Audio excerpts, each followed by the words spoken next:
साहेब आज तरी निवडणूक जाहीर झाली, त्याची प्रतीक्षा होती सर्वांना, ते निकाल जाहीर झालेले काय? भारतीय निवडणूक आयोगाने नुकतीच आज महाराष्ट्र आणि झारखंड या दोन राज्यांच्या पंचवार्षिक निवडणुकीची घोषणा केली. राज्यातल्या निवडणुकांच्या आचारसंहिता आजपासूनच त्या ठिकाणी मॉडेल कोड ऑफ कंडक्ट सुरू झालेला आहे. अर्ज भरण्याचे दिवस दिलेले आहेत. 20 तारखेला मतदान आहे. एकाच वेळेला राज्यात 2019ला सुद्धा 288 जागांवरती एकाच वेळेला मतदान झालेलं होतं आणि 23 तारखेला मतमोजणी. निवडणुका जाहीर झाल्यामुळे थोडंसं अधिक गतीने आम्हाला उरलेलं जागा वाटप त्याचा निर्णय येत्या 2-3 दिवसामध्ये त्या ठिकाणी करावा लागेल.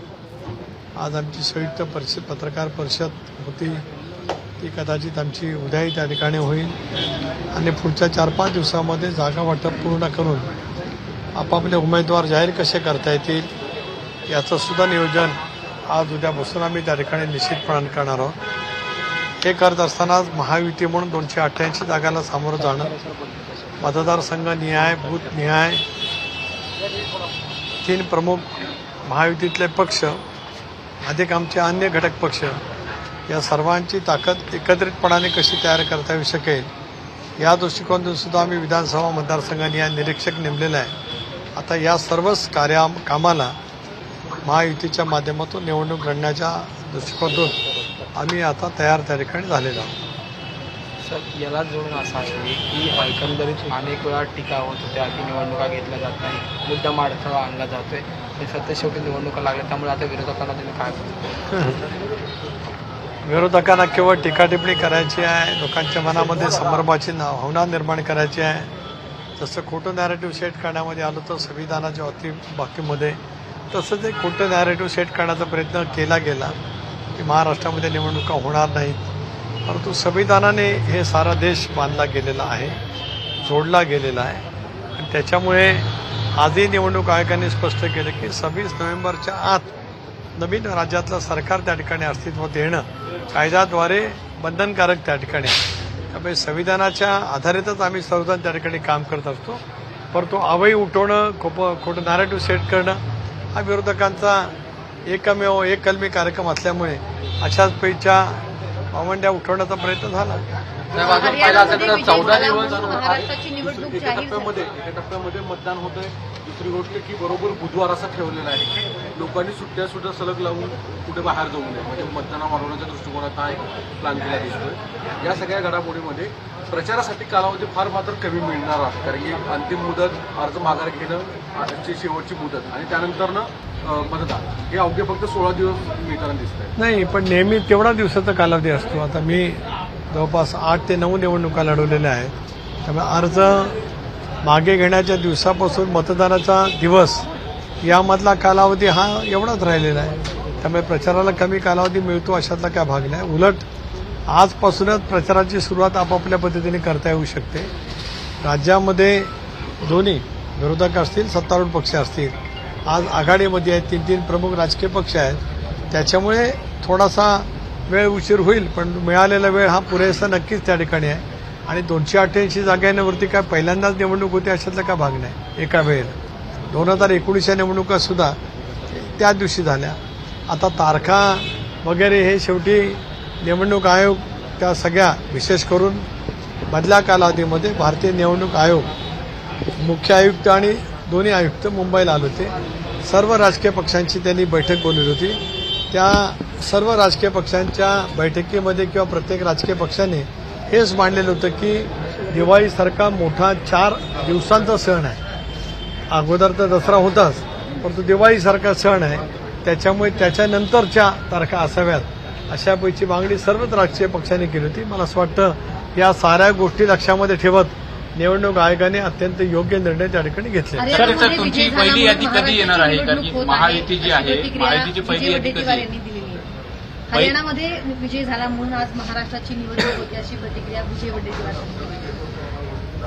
म्हणजे आता हरियाणाच्या निकालाच्या नंतर पराजय होणार असं विजय वडेट्टीवारांनी एका बाजूने कबुली दिली असा त्याचा अर्थ होतो.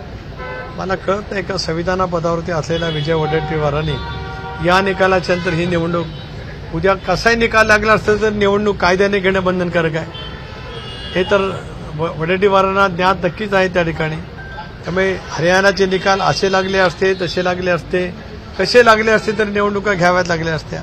पण टीका काढण्यासाठी कुठलाही मुद्दा घेत अर्थहीन टीका करणं एवढंच काम आता विरोधकांना शिल्लक राहिले. पहिली यादी आपली कधीपर्यंत येईल, महायुती किंवा राष्ट्रवादी? मी मगाशी म्हटल्याप्रमाणे आज उद्या परवा 2-3 दिवसामध्ये आम्ही एकत्रितपणाने बसू, 288 जागांच्या वरती एकमत करू.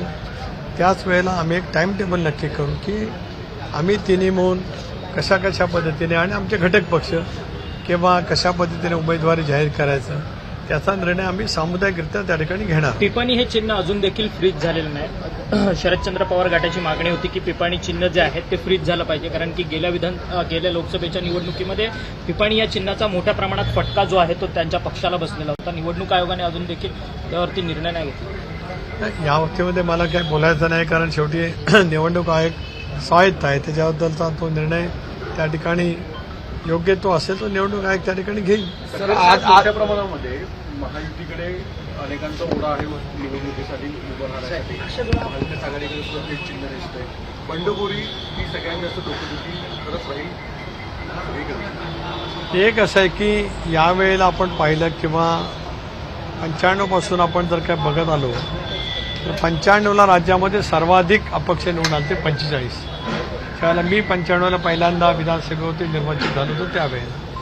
आणि त्यावेळेपासून आपण पाहिलं तर अपक्ष उमेदवारी करण्याचा संख्या दर निवडणुकीला टप्प्याटप्प्याने वाढत गेली. यावेळेला सुद्धा अपक्ष उमेदवारी होऊ शकतात, कारण मी बघतोय की जवळपास बऱ्याच मतदारसंघात भावी आमदार म्हणून लागणारे बोर्ड जर का आपण पाहिले तर एकेका मतदारसंघामध्ये 10 भावी आमदारांची संख्या पाहायला मिळते. स्वाभाविकपणे ज्या वेळेला इतक्या मोठ्या प्रमाणावरती प्रसिद्धीपेक्षा प्रचार करण्याचा प्रयत्न ज्यांच्याकडनं होतो आहे ते निवडणूक लढू शकतात. आमचा प्रयत्न राहील महायुतीचा की आमच्या पक्षाचे कुठलेही कार्यकर्ते महायुतीच्या उमेदवारांच्यापासून वेगळ्या पद्धतीने काही भूमिका घेणार नाहीत. या दृष्टिकोनातून जी दक्षता घ्यायची असेल तर महायुतीचे सर्व पक्षाचे नेते निश्चितपणे त्या ठिकाणी घेतील. सर, राज्याच्या नेतृत्वाची आज पत्रकार परिषद पार पडणार होती, पण ती अचानक रद्द झाली. याचं मूळ कारण तुम्हाला तरी कळलंय का? कारण नाही, मूळ कारण बाकी काही नाही. आज निवडणूक आयोगाची पत्रकार परिषद रात्री उशिरा त्या ठिकाणी घोषित झाली. स्वाभाविकपणाने सर्वांचं लक्ष निवडणूक आयोगाच्या पत्रकार परिषदेकडे असतंच, कारण शेवटी देशाला त्या गोष्टीची क्युरिओसिटी होती, एक माहिती जाणून घ्यायची होती की महाराष्ट्राच्या निवडणुका नेमक्या केव्हा आहेत, कशा पद्धतीने होणार आहेत. त्यामुळे आजची पत्रकार परिषद उद्या होईल. सर, काल हिरामन खोसकर जे काँग्रेसचे आमदार होते त्यांचा तुमच्या पक्षामध्ये पक्षप्रवेश झाला आहे, परंतु अजून देखील काही आमदार जे आहेत ते वेटिंग लिस्टवरती आहेत. त्यांचा पक्षप्रवेश तुमच्या पक्षामध्ये कधी होईल? हो, आता वेटिंग लिस्टवरती खूपच आहेत, म्हणजे चर्चा बऱ्यापैकी पुढे त्या ठिकाणी गेलेल्या आहेत. पुढच्या कालावधीमध्ये आमच्या या इतर ज्या बैठका आहेत आघाडी म्हणून महायुती म्हणून त्याचा कालावधी किंवा त्याचा दिवस नक्की लक्षात घेऊन या उरलेल्या आमदार महोदयांचा किंवा अनेक प्रमुख नेत्यांचा सुद्धा राष्ट्रवादी काँग्रेस पक्षातला प्रवेश आता उद्या परवापासून सुरू होईल. हिंदी सर, चुनावी बिगुल शुरू हो चुकी थी, कितने तैयार हैं आप चुनाव से? महायुति के माध्यम से चुनाव की तैयारी पूरी हो गई है. सीटों का बंटवारा के लिए हमने बहुत जगह पर वहाँ पे सहमति की गई है. आने वाले 2-4 दिनों में बचे हुए जगह के बारे में भी निर्णय वहाँ पे लिया जाएगा. राष्ट्रवादी कांग्रेस पार्टी ने एक करीबन मुझे लगता है 1-1.5 महीना से हमने जन सम्मान यात्रा अजीत दादा के नेतृत्व में महाराष्ट्र में शुरू की है. सभी बहुतांश विधानसभा क्षेत्र में हम जाके हमारी जन सम्मान यात्रा को बहुत अच्छा प्रतिसाद जनता की तरफ से, खासतौर पर महिलाओं की तरफ से हमको मिला है. अभी तय करेंगे आने वाले दिनों में. बाकी खासकर चुनावी सीटों का बंटवारा करना और उम्मीदवारी जाहिर करना ये हमेशा से एक डिफिकल्ट टास्क रहा है, और ऐसे समय में जबकि चुनाव प्रचार के लिए शायद वक्त आप लोगों को कम मिले, तब तक क्या आप सुलझा पाएंगे और क्या इलेक्टोरल मेरिट कैसे तय करेंगे आप? देखिए, मैंने तो बताया कि बहुत सारे सीटों पर हमारा एकमत हो गए हैं.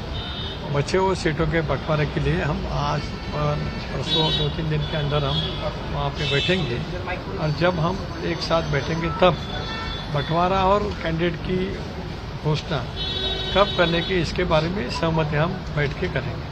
खासकर बढ़ती बात जब ये कहते नेता प्रतिपक्ष की जिन जिस तरीके से अंतिम दिनों में सरकार ने फैसले लिए हैं, GR जारी किए हैं, महामंडल की स्थापना की है, हम आने वाले समय में अगर हमारी सरकार आती है और अगर हमें लगता है कि जनहित में लिए हुए निर्णय नहीं है तो वो सारे रद्द भी किए जाएंगे, लेकिन जो जनहितार्थ हैं वो रखे जाएंगे। इस लाडली बहना जैसी योजना रखी जाएगी। उनको ये बोलने के सिवाय दूसरा कुछ पर्याय नहीं था।